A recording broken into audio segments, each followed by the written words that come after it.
Assalamualaikum warahmatullahi wabarakatuh. Alhamdulillahirabbil alamin alladzi yuhibbul muhsinin wa yarfa'u darajatil muttaqin.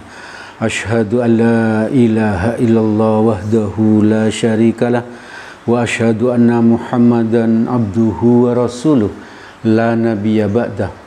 Allahumma shalli ala Muhammad wa ala alihi wa ashabihi wa man tabi'ahum bi ihsanin ila yaumiddin. Jamaah Majelis Taklim yang dirahmati oleh Allah, mari kita senantiasa terus bersyukur kepada Allah karena Allah telah memberikan nikmat-Nya yang sangat banyak kepada kita. Nikmat sehat, nikmat waktu luang, nikmat kesempatan hidup, nikmat bisa beribadah, dan banyak lagi nikmat yang telah diberikan oleh Allah kepada kita. Semoga Allah terus menolong kita, terus memberikan nikmat-Nya kepada kita, sehingga kita menjadi hamba-Nya yang istiqomah taat kepadanya, hingga kelak kita dicabut nyawa. Semoga dalam keadaan husnul khotimah. Amin, amin, ya rabbal alamin. Ibu bapak, saudara-saudara yang dirahmati oleh Allah, di dalam Quran surat Al-Muzammil surat ke-73 ayat ke-4 bagian akhir, warattilil Qur'ana tartila, itu firman Allah yang artinya dan bacalah Al-Quran itu dengan tartil. Jadi kita diperintah oleh Allah untuk membaca Al-Quran dengan tartil. Berarti kapan gitu kita membaca Al-Quran? Ya sesering mungkin, karena Allah memerintahkan kepada kita, dengan tartil, tidak boleh kesusu berarti. Jadi pelan-pelan dibaca huruf per huruf gitu ya, huruf per huruf. Di dalam tafsir Syekh Profesor Dr. Wahab Az-Zuhaili, ini seorang pakar fikih dan tafsir dari Suriah.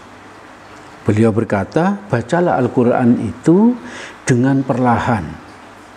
Jadi tafsirnya dari tadi itu, di Quran surat 73 ayat ke-4 tadi, bacalah Al-Quran itu dengan perlahan. Maksudnya itu pelan-pelan, huruf per huruf gitu ya. Huruf per huruf, tidak boleh kesusu. Dan sungguh-sungguh, berarti apa? Menghayati. Kita tidak akan bisa menghayati Al-Quran apabila membacanya dengan cepat. Jadi kita baca dengan tartil, itu perintahnya Allah, sehingga kalian menurut profesor ini bisa memahami dan mengambil hikmahnya,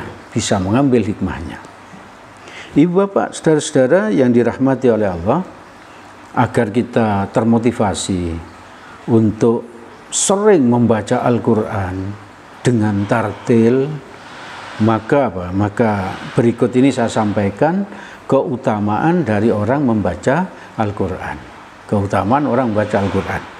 Yang pertama, pahalanya besar ya, Di dalam hadis riwayat Tirmizi dari Abdullah bin Mas'ud radhiyallahu an, Rasulullah sallallahu alaihi wasallam bersabda, "Man qara'a harfan min kitabillah." Barang siapa membaca satu huruf dari Al-Quran. Perhatikan, barang siapa membaca satu huruf dari Al-Quran, itu Nabi yang bersabda, falahu bihi hasanah, maka baginya satu kebaikan. Jadi satu huruf, satu kebaikan. Lalu lanjutan hadisnya, wal hasanatu bi asyri amsalihha, dan satu kebaikan itu akan digandakan menjadi 10 kali lipat. Jadi satu huruf dibalas satu kebaikan, lalu dilipat gandakan menjadi 10 kali lipat. Itu artinya apa? Satu huruf pahalanya sama dengan 10 kebaikan. Itu Nabi yang bersabda, hadis riwayat Tirmizi dari Ibnu Mas'ud. Lanjutan hadisnya, la aqulu alif lam mim harfun. Nabi melanjutkan sabdanya, saya, kata Nabi, tidak mengatakan alif lam mim itu satu huruf, tapi walakin alifun harfun, tapi alif itu satu huruf, kata Nabi. Walamun harfun, lam itu satu huruf. Wa mimun harfun, dan mim itu satu huruf. Jadi kalau kita membaca Al-Quran alif, lam, mim, itu berarti apa? 3 huruf. Berarti 30 kebaikan. Hanya 3 huruf, 30 kebaikan. Makanya itu mari ibu bapak, saudara-saudara yang dirahmati oleh Allah, mari kita sering-sering baca Al-Quran ya. Kalau kita tidak membaca Al-Quran 1 hari saja, kita akan merasa rugi besar sekali, besar sekali. Karena apa? Pahalanya sangat banyak ya. Pahalanya sangat banyak. 1 huruf 10 kebaikan. Itu menurut Nabi. Alif 1 kebaikan, lam 1 kebaikan, alif 1 huruf, lam 1 huruf, mim 1 huruf. Berarti alif lam mim 3 huruf, berarti 30 kebaikan, 30 pahalanya. Ibu bapak, saudara-saudara yang dirahmati oleh Allah, keutamaan membaca Al-Quran yang kedua, mendatangkan syafaatnya. Mendatangkan syafaat. Besok di padang mahsyar itu, di hari kiamat itu orang pada semuanya ketakutan, semuanya pontang-panting dengan urusannya sendiri ya. Sampai apa? Kita ini tidak mengenal, seolah-olah tidak mengenal keluarga, istri, anak, suami itu tidak saling mengenal ya. Karena apa? Karena sibuk dengan urusan masing-masing. Seorang ayah nggak bisa membantu anaknya, anak tidak membantu ayahnya, anak tidak bisa membantu ibunya. Karena apa? Karena sibuk masing-masing ya. Karena sibuk masing-masing. Dan waktu itu kita bisa mendapatkan syafaat ya, pertolongan. Salah satu syafaat itu datang dari bacaan kita di Al-Quran ya, di Al-Quran. Hadis riwayat Muslim dari Abu Umamah Al-Bahili radhiyallahu an, Rasulullah sallallahu alaihi wasallam bersabda, "Aqra'ul Qur'an." Bacalah Al-Qur'an. Nabi memerintahkan kita, bacalah Al-Qur'an. Fa innahu ya'ti yaumal qiyamati syafi'an li ashabihi. Karena sungguhnya dia akan datang, Al-Quran yang kita baca itu akan datang pada hari kiamat sebagai pemberi syafaat kepada orang yang membacanya.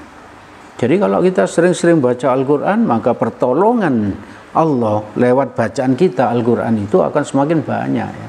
Akan semakin banyak.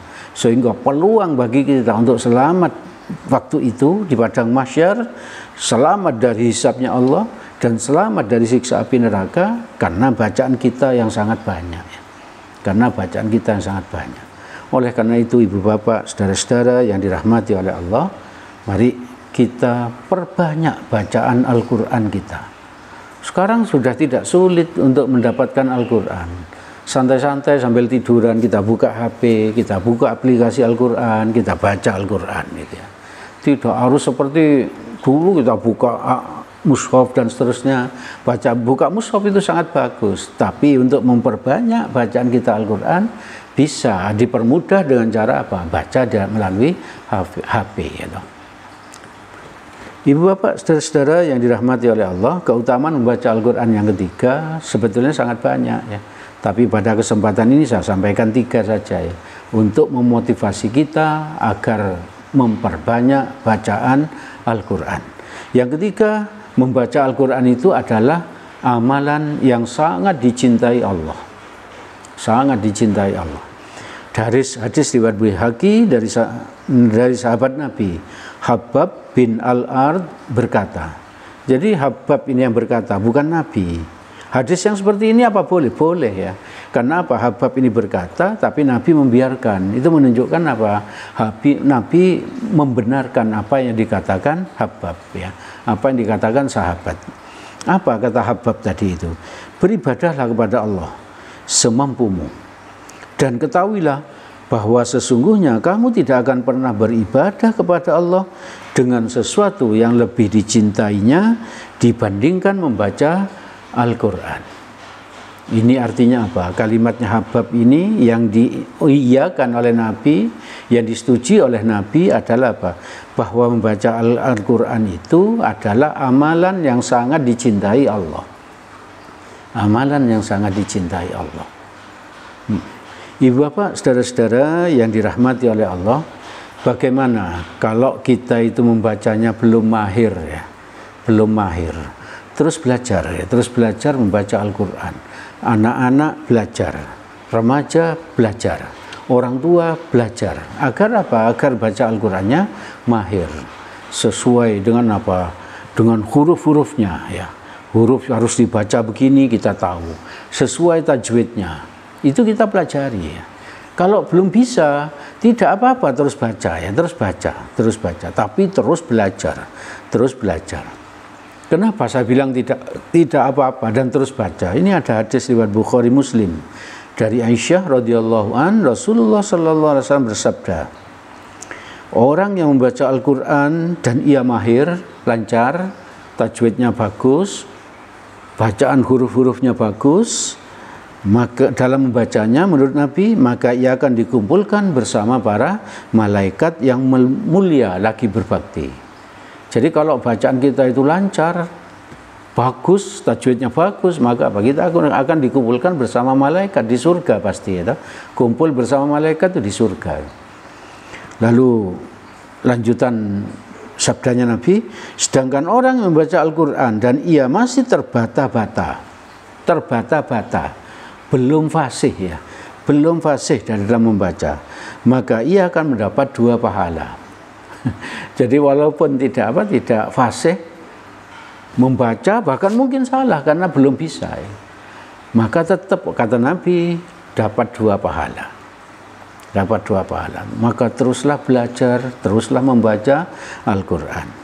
Ibu bapak, saudara-saudara yang dirahmati oleh Allah, pada kesempatan malam ini kita menyampaikan bahwa kita diperintah untuk membaca Al-Quran dengan tartil. Di Quran surat Al-Muzammil, surat 73 ayat keempat. Yang kedua, keutamaan membaca Al-Quran itu yang saya sampaikan malam ini 3. Yang pertama, pahalanya besar. Yang kedua, mendatangkan syafaat di hari kiamat. Yang ketiga, amalan yang sangat dicintai oleh Allah. Maka ibu bapak, saudara-saudara yang dirahmati oleh Allah, mari kita berusaha untuk terus bisa membaca Al-Quran. Kita minta tolong kepada Allah, kita berdoa kepada Allah, semoga Allah memudahkan bagi kita agar kita istiqomah membaca Al-Quran. Segala yang baik dan benar semuanya berasal dari Allah. Semoga ada manfaatnya bagi kita dan semoga Allah menolong kita agar kita bisa istiqomah membaca Al-Quran. Amin, amin, ya Rabbal Alamin. Apabila ada salahnya, saya minta maaf yang sebesar-besarnya. Mari kita tutup majelis ini dengan doa kafaratul majelis. Subhanakallahumma wa bihamdik, asyhadu an la ilaha illa anta, astaghfiruka wa atubu ilaik. Billahi taufik wal hidayah. Assalamualaikum warahmatullahi wabarakatuh.